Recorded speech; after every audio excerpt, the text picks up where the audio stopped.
баштадым. Өзгөрмөлөр. Өзгөрмө деген эмне? Өзгөрмө деген, мен оюмча, сиздер математикадан билесиздер өзгөрмө дегенди. Өзгөрмөдө x же a деген тамгаларды коюп, өзгөрмө менен иштешесиздер. Мисалы үчүн теңдемелерде x өзгөрмөсү же болбосо a өзгөрмөсү деген нерселер бар. Өзгөрмө деген бул эмне? Өзгөрмө ошол кандайдыр бир память же болбосо бир кандай десем, бир кутуча десек болот. Ал кутучанын ичинде кандайдыр бир маани жатышы мүмкүн. Бирок ал маани өзгөрүшү мүмкүн. Ошондуктан аны өзгөрмө деп аташат, дайым өзгөрүлүп турган үчүн. Кыскача ушундай. Эми өзгөрмөнүн кандай түрлөрү бар? Типтери бар. Бул сандар, integer жана float. Integer деген бүтүн сандар. Мен азырынча унутуп калдым. Бүтүн сандар дегенде бул үтүрү жок сандар. Мисалы үчүн 1,5, 1,2 деген эмес, жана 1, 2, 3 дегендей бүтүн сандар. Ал эми float бул ошондой бөлчөк сан, аралаш сан болот. Мисалы үчүн ошол эле 1,5 же болбосо 2, 5. Ошонун сандар, негизи сандар өзүнчө тип болот. Так, андан кийинки тип бизде string. String бул сап. Аны азыр толугураак айтып берем. Андан кийин логикалык тип boolean. Так, эми буларды тереңирээк карайлы. Так, вот менде мынакей JetBrains мени ачтым. Азыр мен 5 минутта кайтам, азыр сүйлөшүп алайын, жооп берем. Так. Рекорд. Так, бул жактан керек эмес нерселерди өчүрөбүз. Эми типтерди баштайбыз. Так, биринчи тип бизде integer. Сандар. Бул кандай сандар? Бул, давайте биринчи өзгөрмө түзөлү. Өзгөрмө каалагандай бир сан болушу мүмкүн. А же болбосо вот мындай b болушу мүмкүн. Негизги эреже өзгөрмөлөр дайым латын тамгалары менен жазылыш керек. Бул жака кириллица менен жазсак болбойт, ошондуктан англисче жазылат. Биринчи саныбыздын атын, мисалы үчүн i деп коелу. Интежердин башталмасы i. Барабар. Бирге барабар сөз коюш керек. Жана бир сан бердик, 3 дейли. Могул моментте бир термин бар. Биз i өзгөрмөсүн инициализацияладык деп айтылат. Инициализация жарыяладык деген сөз. Бул деген i өзгөрмөсү программанын башка жерлеринде көрүнөт дегенди билдирет. I өзгөрмөсү инициализацияланды жана анын мааниси 3. Бул бизде тип автоматтык түрдө int болуп калат. Биз int деп көрсөтүшүбүз керек эмес. Эгерде сиздер C++ же болбосо башка строго типизированный тилдерди билсеңиздер, буга чейин көрүп жүргөн болсоңуздар, ал жакта монтип int деп типти жазыш керек болот. Өзгөрмөнүн алдына кандай типте экенин. Pythonда ал жазыштын кереги жок. Python тили автоматтык түрдө өзгөрмөнүн кайсы типте экенин аныктап алат. Мынакей бул int тибинде, же болбосо мындай a десек болот. A барабар 9. B барабар 7 дейли. B барабар 8. Анан сөзсүз түрдө бир тамгадан болуш шарт эмес. Биз ал переменныйдын, ал өзгөрмөнүн кылган ишине жараша ага ат берсек болот. Мисалы үчүн биз эмне деп жазсак болот? Count of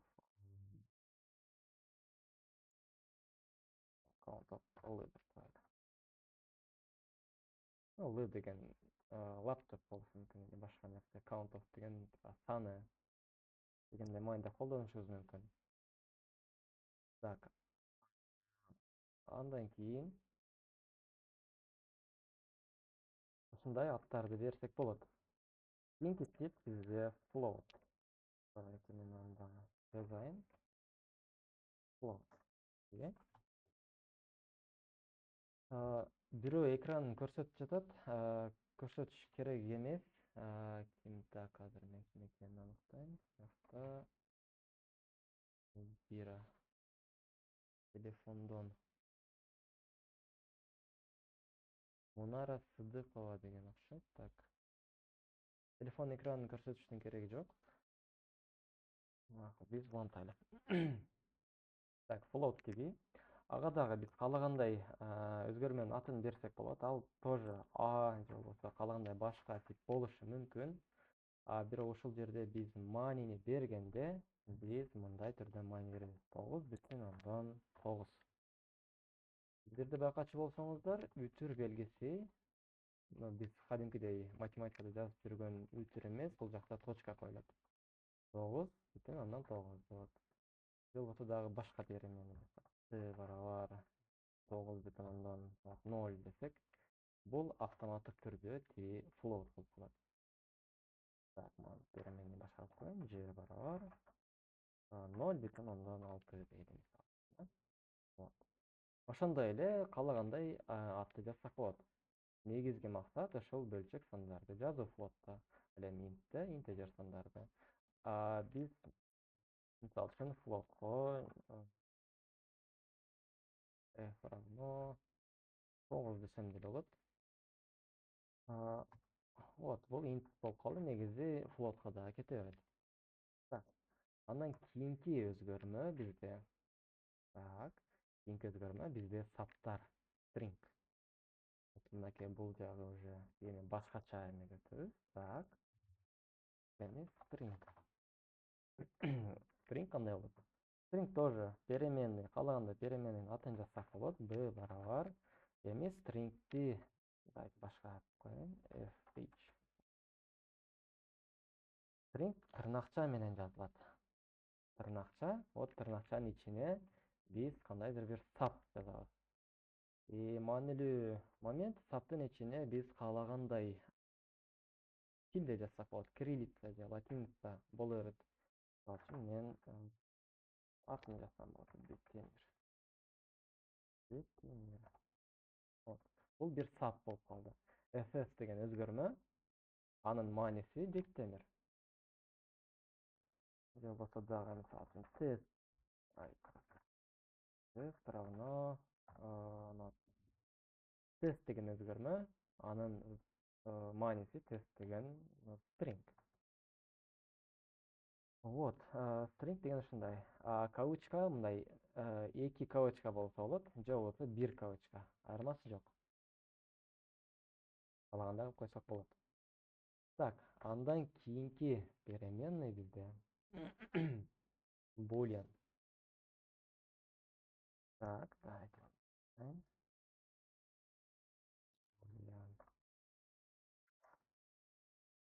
Так, ну, например, бул тоже каалагандай переменный болушу мүмкүн. Давайте башкачараак кылайын. AB равно true. A равно false. Boolean значенияларында эки гана маани ала алат. Биринчиси true, экинчиси false. True деген чын, false деген жалган дегенди билдирет. Boolean өзү дагы ошондой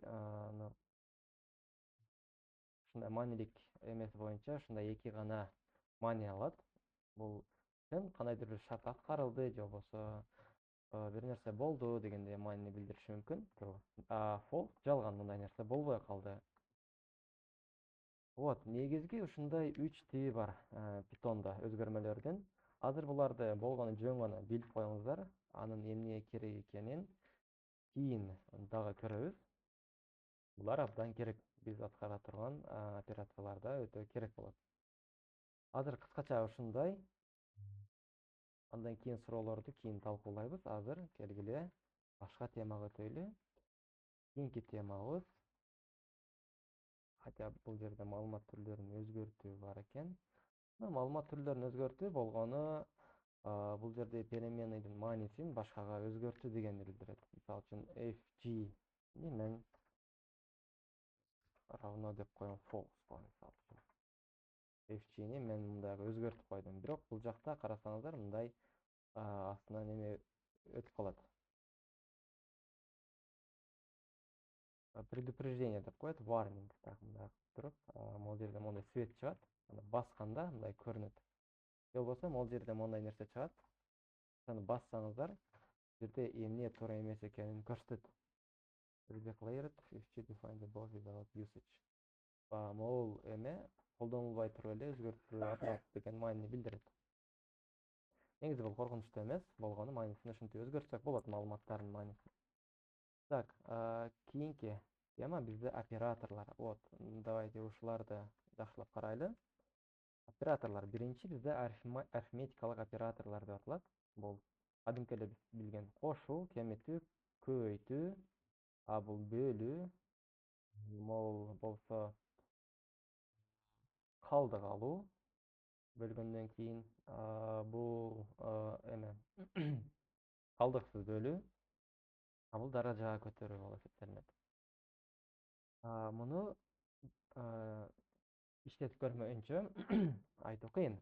Да, айтайын. Мен буларды тазалайын, анткени экран запись болуп жатат. Кийин ошондуктан көрүп алсаңыздар болот. Мен азыр муну тазалайын. Андан кийин баарын айтуудан мурда бир нерсени айтып кетейин. Бизде мындай функция print word.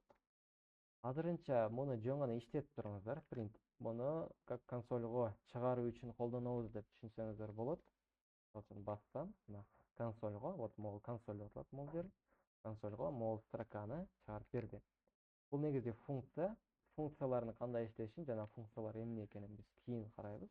Азырынча просто түшүнсөңүздөр болот. Бул print болгону консольго мындай биз кылган нерсени чыгарып берет. Давайте print өчүрүп турайлы. Эми мисалы үчүн мен бир перемени жаратсам, a равно 3 дейли. И анын маанисин мен консольго чыгара алам. Чыгарсам, мынакей 3 чыгат. Анын мааниси бизде 3 консольго чыгарып берет. Эми бул жерде айтып дагы бир перемени жаратайын. b равно 2. Үтүрдү коюп туруп могул жерге кийинки переменени чыгарсак болот. Анда мына анын мааниси 3, б'нын мааниси 2. Ал эми принттин ичинде биз ошол операциядан кийин калган маанини дагы экранга чыгарсак болот. Аны дагы карайбыз. Азыр да айтайын, мындай кылайлы. S деген перемени жаратайын. И S деген перемени бул a менен b'нын суммасы болсун дейли. Анда жөн гана a плюс b. Азыр s'нын мааниси бизде могул экөөнүн суммасы болуш керек. Экранга чыгарып көрөбүз. Вот, бизде 5. Экөөнүн суммасы 5 болуп эсептелинет. Вот, кошуу операциясы өзүңөр билгендей эле кошуу болуп иштейт. Андан кийинки оператор кемитүү. Бул тоже ошол өзүңөр билгендей эле операция. Кемитсек бизде 1 калат. 3тен 2-ни кемитсек 1. Андан кийинки операция көбөйтүү. Эгер көбөйтчү болсок, анда 6 калат. Вот, 6 болот. 3-тө 2 көбөйтсөк 6. Андан кийинки операция бөлүү. 3-тө 2-ге бөлсөк, анда 1,5. Мынакей. Бул бөлүү азыр бизде ошол бөлчөк float сан кайтарышы мүмкүн. Негизи иштеши ушундай 1,5 болот 3-тө 2-ге бөлсөк. Азыр муну карайлы, мына процентте. Эгер процентте койчу болсок могул жерге, анда эмне чыгат? Анда 1 чыгат. Анткени 3-тө 2-ге бөлсөң 1 жана калдыгы 1 болуп калып калат. Жана өзүңөр менин оюмча математикада иштеп көргөнсүңөр, 3-тө 2-ге бөлсөң 2ден 1ден бересиң, 3тен 2-ни кемитесиң, и 1 калып калат. Ошол 1 калдык болуп эсептелет. Мына процентти койсок, бизде ошондой калдыкты чыгарып берет. Кийинки операция. Тинк операция мындай. Бул калдыксыз бөлүү. Давайте азыр коюп көрөйүн. Так, эгерде койсам, анда дагы бир чыгарат. 1,5 эмес, бир чыгартат. Калдыгын жөн эле алып салатат. Давайте мен наглядно болуш үчүн 5 деп коеюн. Мисалы үчүн 5ти 2-ге бөлсөк, 2 калат, калдыгы 1 болот туурабы? Азыр бул жерден 2 чыгыш керек. Басайын, мынакей 2. Эгерде мен калдыгын карасам, мына калдыгы 1. Тинк операция бул даражага көтөрүү. Эгерде 5тин даражасын тапканга келсе, 5тин экинчи даражасы. Бул бизде 25. 5тин үчүнчү даражасын эсептесек болот. Бул 125. Мынакей ушундай болуп биз операцияларды, арифметикалык операторлорду көрдүк. Демек, кийинки операторлор бул салыштыруу операторлору. Давайте салыштыруу операторлорун көрөлү. Эң биринчи оператор бул барабар б. Бул жерде дайым суроо берилет негизги могулемелерге. Бул барабар б дегенди билдирет. Давайте мындай көрөлү. Мисалы үчүн эгер мен могул жерге мындай белги койсом, анда эмне деп атам? С-га мен более значение коюлат. Анткени бул жерде операторлордун жыйынтыгы, результат дайым эки түрдө болот. Чын же жалган. Мындайча айтканда, А Б-га барабарбы деп суралат. А Б-га барабар болсо, бул чындык болот. А Б-га барабар. Эгерде барабар эмес болсо, анда жалган болот. Фол. Азыр биз карасак, С барабар С-га биз эмнени ыйгартабыз? Могул логический оператордун жыйынтыгын ыйгартабыз. Биз эмнени салыштырып атабыз? Анын мааниси бизде 5, Б'нын мааниси 3. Биз сурап атабыз. 5 3-кө барабар Б. Албетте бул экөө бири-бирине барабар эмес, ошондуктан жооп бизде false болот. Эгерде биз экранга чыгарсак, анда мындай false деген жыйынтыкты көрөбүз. Эгерде биз анын маанисин 3-кө алмаштырсак, анда анын мааниси 3, Б'нын мааниси да 3. Демек, бул жерде биз суралып жаткан нерсе 3 А Б'га барабарбы? Башкача айтканда 3 3-кө барабарбы деп сурап атабыз. Бул жерде албетте барабар. True деген жооп кайтат. Вот, true. Мынакей, бул нерсе ошону сурайт. Бул переменный менен, бул өзгөрмө менен, бул өзгөрмө бири-бирине барабарбы деген суроо узатылат бул жерде. Так, кийинки суроо. Кийинки оператор бул мындай оператор. Бул бири-бирине барабар эмеспи деген оператор. Давайте.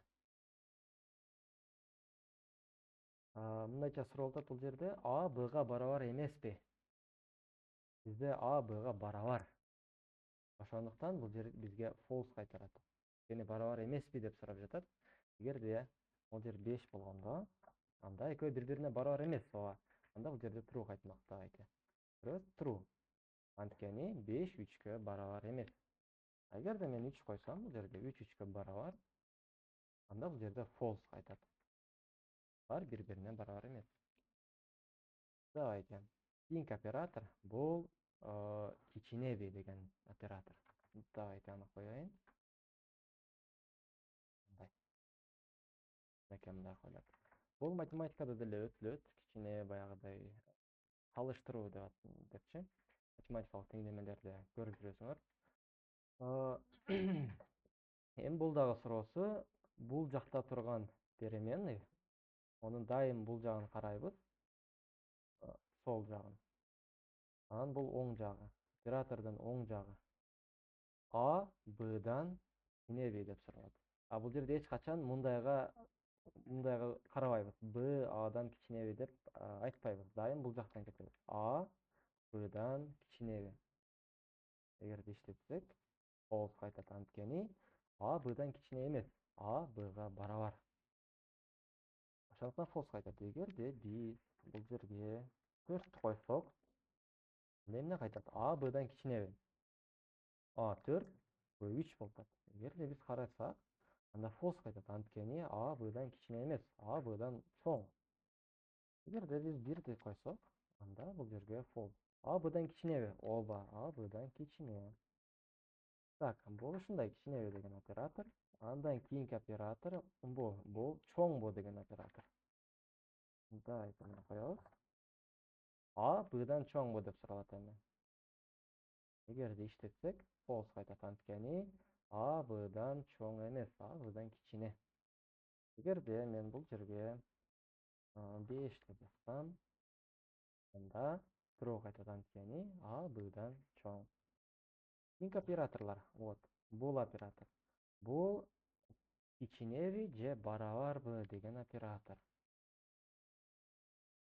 Айтыптен, и бул жака коеюн. Койсом, анда мындай суроо болот. А быдан кичине же барабарбы деген суроо. Эгер биз иштетсек, анда биз false алабыз. Туура эмес, жалган, анткени А быдан кичине же барабар эмес. Эгер биз бул жака 2-ни койсок, анда true, анткени А быдан азыр кичине. Эгерде 3-тү койсок, анда дагы true алабыз, анткени А быга барабар. Бул жерден биз сурап атабыз, А быдан кичинеби же барабарбы деп. То же самый оператор бул чоңбу же барабарбы деген суроо.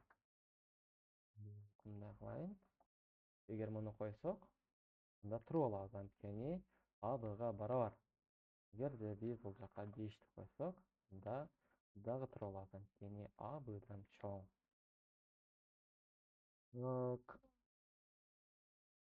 Так, мен дагы бир пример кылып коеюн. Эгер 1-ди койсок, анда false алат, анткени А быдан чоң же барабар эмес.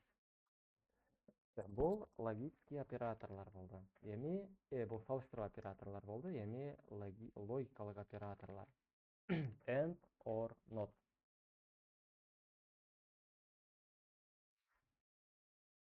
Так, бул жерде Гайбали Мусурманкулов деген окуучунун менин телефонунун экраны көрүнүп атат. Өчүрүп койсоңуздар болот. Так. Эми бул жактан логикалык операторлорду карайбыз. And or not. Так, and деген жана дегенди билдирет. Or деген же, а not деген отрицательный, терс салыштыруу болуп эсептелинет. Так, муну кантип көрсөк болот? Бул жерден мындай кылып көрсөк болот. Давайте мен переменныйлардын санын көбөйтөйүн. D барабар 9, F барабар 7 дейт. End деген бул дагы логикалык оператор, ошондуктан ал дагы true же false деген маани кайтарат, жана ал эки жагында салыштыруу мааниси болуп жатканда колдонулушу мүмкүн. Ошон ал жерге end жазылышы мүмкүн. Мынакей. Бул эмнени билдирет могу берген нерсе? Бул деген А Б'дан чоң же барабарбы деп суралып атат. Жана D F'ден чоң же барабарбы. Биринчи экөөнүн жыйынтыгы алынат. True, true, false, false. Давайте мен мындай биринчи эң алгач мындай кылып көрсөтөм силерге. True and false дейли. Равно кылсак false. And деген логикалык операторду биз көбөйтүү менен ассоциация кылсак болот. Терс жана оң сандарды көбөйтүү менен. Мындай эреже бар. Эгерде терс санды терс санга көбөйтсөң, анда терс сан чыгат. Оң сан чыгат. Эми терс санды оң санга көбөйтсөң, анда терс сан чыгат, эми оң санды оң санга көбөйтсөң, анда оң сан чыгат дегенчи. Эгерде карагыла, биз могул true'ну оң сан, эми false'ду терс деп билсек болот. Эгерде ортосуна end койсок, анда бул экөөнү көбөйттү деген маанини дагы билдирип калат. Эгерде true жана false эки жагында турса, эгер иштетсек, анда биз false алабыз. Эгер бул жагы дагы false болсо, карагыла. False. Мен жазып калды. Так, кайтарабыз. false.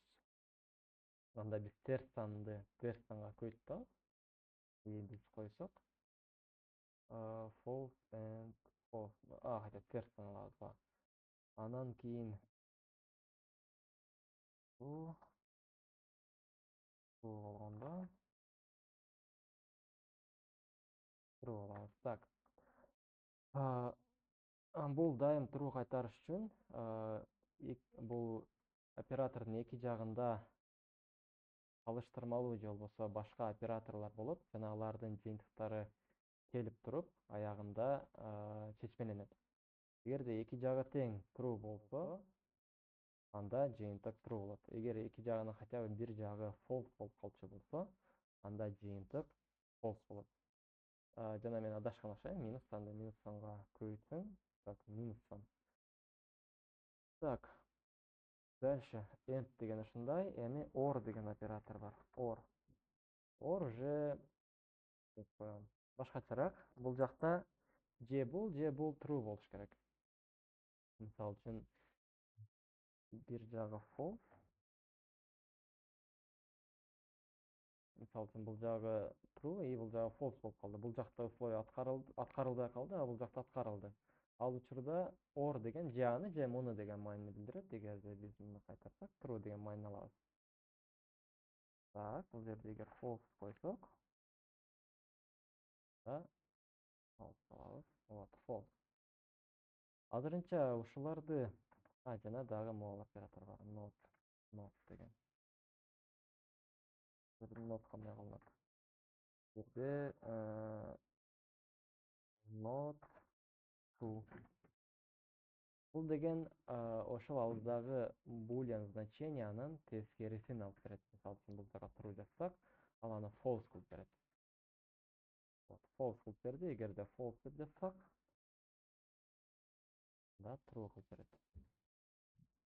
Айтып мен силерге азыр муну могул жогору жактагы салыштыруулар менен мисал келтирейин. Мындай кылабыз. A чоң B'дан and B чоң F'тен. Мынакей. A B'дан чоңбу деп сурап атабыз. Бул бизде false кайтарат, анткени билебиз false. Жана D F'тен чоңбу. D F'тен чоң болот. Бул жер true кайтарат. Бирок бул жер false болуп калган үчүн акыркы жыйынтык бизде false болот. Бул эгерде биз бул жерге мындай оператор койсок, A B'дан кичинеби жана D F'тен чоңбу. Эки условия, эки салыштырма тең аткарылды. Эки шарт тең туура жооп берет, чын деген. Жана бизде акыркы жыйынтык чын деген маанини берет. Всё, андан кийин or'ду коебуз бул жерге. Or'ду койсок, анда биз true деген маанини алабыз, анткени эки жактын тең условиясы аткарылып жатат. Эгерде биз бир жактын условиясы аткарылбай турган деңгээле койсок, мисалы үчүн A B'дан чоң эмес, A B'дан кичине, бул жер false болушун билебиз. А бул жак true кайтарат. Анда деле биз true деген жыйынтыкты алабыз, анткени бул жактын бирөө аткарылып калды. Эми not деген функция, ал эки жагында эмес, ал дайым бир жагында болот. Эгер биз могул жерге not деген жазып койсок, анда ашып калабыз. Андыктан аны өчүрүп коюш керек. Not деген функция өзүнөн кийинки болгон логический операциянын жыйынтыгын тескерисине айландырып берет. Эгерде бул true кайтарса, аны false кылат. Эгер false кайтарса, аны true кылып берет. Азыр бул жерде бизде true деген жооп кайтат, а not аны false кылып берет. False. Эгерде бул false кайтарганда, аны ал true кылып берет. Логический операторлор негизи ушундай. Давайте кийинки темага өтөбүз. Кийинки тема бизде шарттуу операторлор. Python'да 3 шарт бар. Биринчиси if, экинчиси if else, бул elif деп жазылат. Андан кийинкиси else. Так, ошол шарттарга как раз ушул биз мурда өткөн болью значениялар келиш керек. If деген бул же деген билдирет. Же болбосо мындай. Эгерде же эмес, эгерде деген маани билдирет. Эгерде мындай болсочу деген блок. Мисалы үчүн if, давайте переменныйлар бере тургайлы. A равно 5, b равно 4 дейли. Мында if жазабыз. If, мына караңыздар, мунун синтаксис кандай? Ifтен кийин условия жазылат. Бул жерге условия. Шарт жазылат. A чоң болсочу bга. Мунун бул жактагы маани дайым true же false кайтарышы керек. Эгер ушундай болсо, деп туруп мындай кош точка коюлат. Бул кош точка жаңы блоктун ачылышы деп аталат. Жана enterди басканда караңыздар, бул жерден пробел болуп калды бул жерге аралык. Бул жердеги условиянын, бул жерде шарттын блогу деп аталат. Эгерде ушундай болсо, биз экранга мындай нерсе чыгарабыз. Эгерде биз бассак, мынакей, биз мондай болгон строканы экранда көрүп. Эгерде биз муну наоборот койсок, анда биз экранда эч нерсе көрбөйбүз. Анткени бул шарт аткарылган жок. Ошондуктан бул блок дагы аткарылбады. Так, эгерде мына койсок, давайте мындай коебуз. Андан кийин эгерде ушундай болсочу дегенден кийин бир операция кылабыз. Андан кийин эмне бар? Эгерде бул условия аткарылбай калса, биз башка условия койсок болот. Ал мындай жазылат. Elif,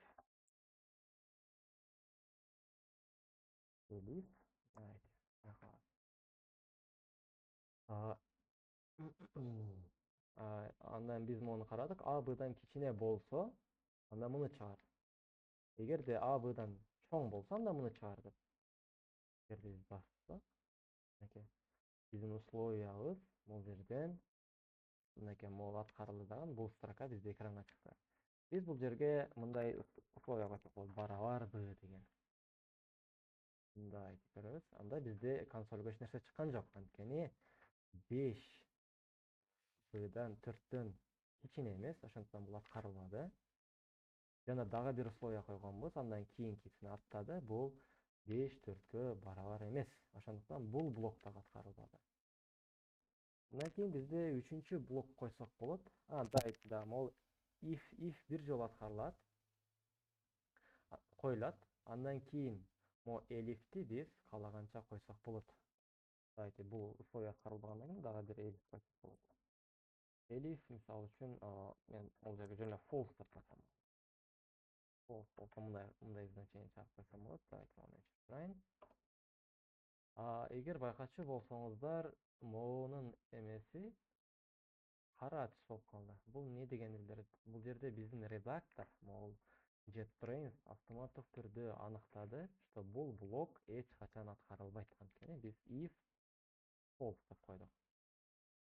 Эгерде бул жактагы значение false болсо, да бул шарттын блогу эч качан аткарылбайт. Давайте мен бул жерде башка нерсе коеюн. Мисалы үчүн бул жерде сразу сандарды салыштырсам болот. 6 чоң бул 5тен дейт. Бул жерде дагы 6 чоң 5тен. Анда муну көрөбүз. Анткени бул условия аткарылат. 6 чындап эле чоң 5тен. Эгерде мен бул жерге 1ди жазсам, анда кайра эле бул блок аткарылган жок. Жана JetBrains автоматтык түрдө муну салыштырдагы муну кара кылып койду. Анткени эч качан бул аткарылбайт. Андан кийинки блок else деп аталат. Else бул же болбосо дегенди билдирет. Бул эгер үстүндөгү баардык блоктор аткарылбай калса, эч бир аткарылбаса, анда бул блок аткарылат. Абы. Эми дагы бир көңүл бурчу нерсе. Эгерде бул блокту салыштыруу программа иштеп жатканда кезек менен кетет. Биринчи бул условия салыштырылат. Эгерде бул условия салыштырылып, бул жерде true деген значение кайтса болду. Калган блоктор даже каралбайт. Алсын бул жерде true берип тура тургандай болсо, бул блок баары бир аткарылбайт. Анткени үстүндөгү блок уже аткарылып калды. Ошондой эле. Эгер мисалы үчүн бул блок аткарылгандан кийин болду, могул блоктор эч кимиси аткарылбайт. Даже true берилсе дагы. Ошону эске алыңыздар. Так, андан кийинки тема биткени. If else бир нече шарттар. Так. Негизи темаларды сүрөттөмүрсүрө карап чыктык. Эми биз дагы бир нерсени үйрөтүп кетейин. Давайте бир жөнөкөй калькулятор жазганга аракет кылалы. А равно бул просто синтаксис, аны жаттап алсаңыздар болот. Input enter the number.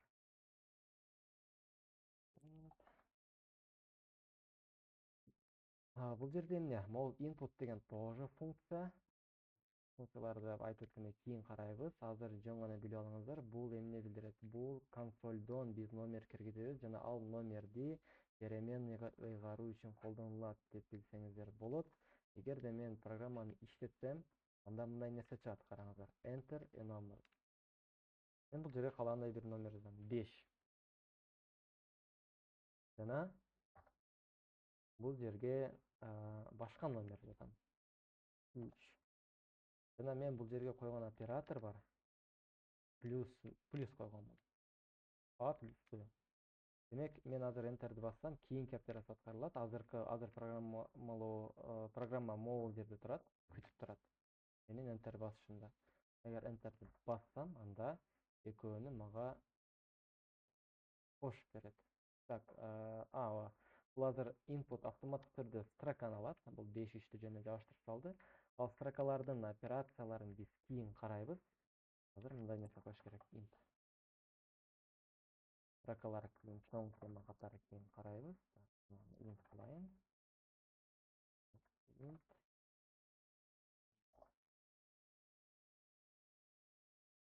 Плюс и давайте мен программаны башынан сүрөтөйүн.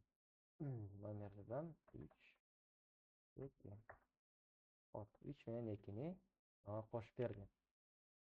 Давайте эми мен бул калькулятор деп эсептесек болот. Осунун калькулятору болду. Эми мен более кыйыныраак калькулятор жазайын. Ал калькулятордо көбүрөөк операциялар болсун дейли. Менде кандай операциялар бар? Менде көбөйтүү могул операциялардын бардыгы болсун дейли. Давайте. Вот. Копируем и строка алабыз дейли. Ну, operation. Равно. Давайте бул input болот. Так, enter the operation. Мен бул жерде int эмес, строка түрүндө эле алам. Строка жана айтып кеткенден бир строка, азырынча жөн гана бир мындай тамга деп элестетсеңиздер болот.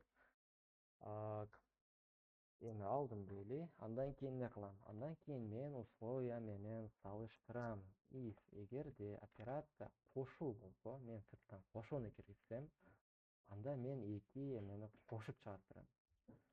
А эгерде elif кеметүү болсо, анда мен кеметип берем. А эгерде elif көбөйтүү болсо, анда көбөйтөм. Elif бөлүү болсо, анда бөлөм. Давайте акыркы дагы условия. Эгерде калдык болсо, калдыгын алам. А эгерде даража болсо, даража көтөрөм. Мынакей. Андан кийин эгерде колдонуучу вообще башка бир нерсе берсе, анда invalid operation деген сообщениянан чыгарам дагы, программаны бүтүрөм. Давайте биз муну иштетели. Ал үчүн мен 4 жаздым, enter бастым, андан кийинки номер 3. Анан мен операция жазам. Операция плюс болсун дейли. Анда экөөнү кошуп чыгарып берет. Эгерде мен кайра иштетсем программаны, бул азыр ушул менен программа бүтөт. Ошону эске алыңыздар. Бир иштеткенден кийин программа баардык нерсени, баардык алгоритмдерди, биз берген буйруктар негизинен могул нерселер баардыгы буйрук. вот input функциясын иштетип деп атабыз программага. Андан кийин муну иштетип атабыз. Андан кийин биз мону салыштыр деп ошондой буйруктарды берип атабыз. Негизи могулар баардыгы биз компьютерге берген буйруктар. И компьютер аны моундай түрдө аткарып атат. Жана ошону менен биздин программабыз аякталып атат. Дагы мен дагы бир сандар берейин. 6, мисалы үчүн 6, 4. Анан мен аны калдыгын алайын. Бөлгөндө канча калдык калат? 2. 6-ны 4-кө бөлсөк, 2 калдык калат. Даражаны көтөрөлү, ошону менен бүтүрөбүз. Так. 3, 3төн экинчи даража. 9.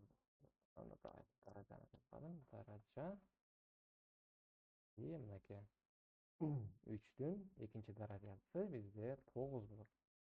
Вот ушундай биз жөнөкөй калькулятор жаздык бул жерде. Бул жерде бизде мына бул операциялардын баардыгы бар. Мен бул кодду группага жөнөтүп коем. Андан кийин силерге тапшырма берем. Ал тапшырманы мен группага жазам. Ошол тапшырманы аткарасыздар. Азыр мен записти токтотом жана суроолорго өтөбүз.